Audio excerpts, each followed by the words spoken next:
Okay, folks, here we go. Here's the dandy 11 pointer that I have harvested this year. Just a real nice buck. Super thrilled to have harvested this buck. I shot him last night around 5:28, 5:31, somewhere in there. Shot him at about 30 yards. He ran off and I didn't see him go down and I didn't hear him crash. I saw the arrow bobbing as he ran out of there, so I was real nervous about it. So I wanted to back out, and I did. In fact, he came and crashed the way I walk in. He's 20 yards from the trail that I walk in on, and I did not want to bump him. So last night I went out the other way. I'd never been that way, but I found a way to get out going south just to make sure I didn't bump him. And I think that was really crucial in helping me to recover my buck that I shot. Hello folks, Kyle here, Dark 30 Outdoors. This is my 2024 buck from Ohio, public land. I did not bring the camera on this hunt, so I don't have a long form video. Well, this will be my long form video for this buck. When I left the house yesterday, it was raining, and this was going to be a climber hunt on public land. I just didn't feel like bringing the camera in here.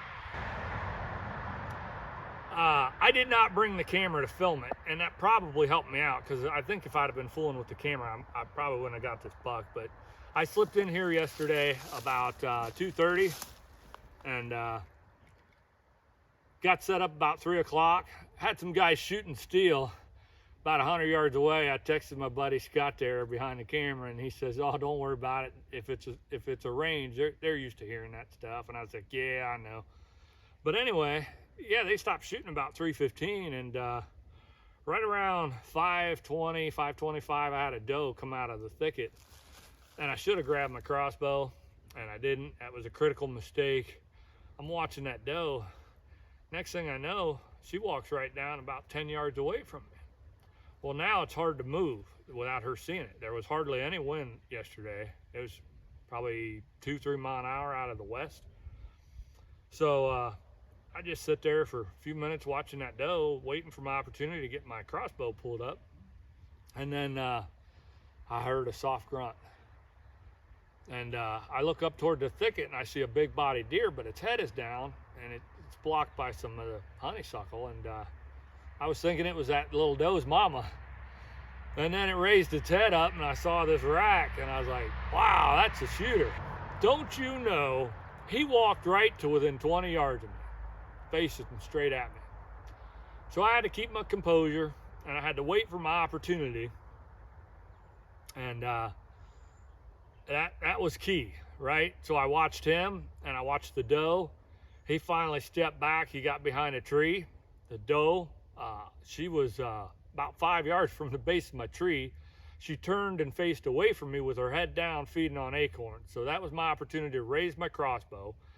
And by now, he's starting to come down the hill at a quarter away angle, and I'm racing to get my safety off and get my red dot turned on. And I pulled up, and I had him dead to rights at 25 yards. There was a sapling right there covering his vitals. So I kind of waited. He got into a shooting lane about 30 yards, and I put the pin on him, and he paused, and I let it fly. And it was a little bit of a high shot. It was the opposite side, but it was about right here. But it was a downward trajectory, and it was quartering away, so it went forward in him. I think it got both lungs, but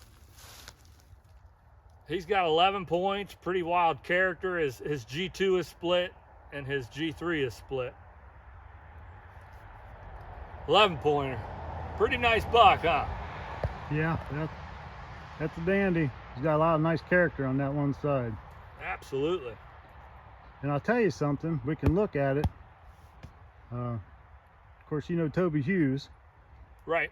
That one side over here, we'll have to look at it, but this may be considered a drop tine. We'll have to look at it. Toby told me what kind of things to look for on antlers. So we'll look at it here. Definitely. All right, I've rambled on. I told you the story of the buck.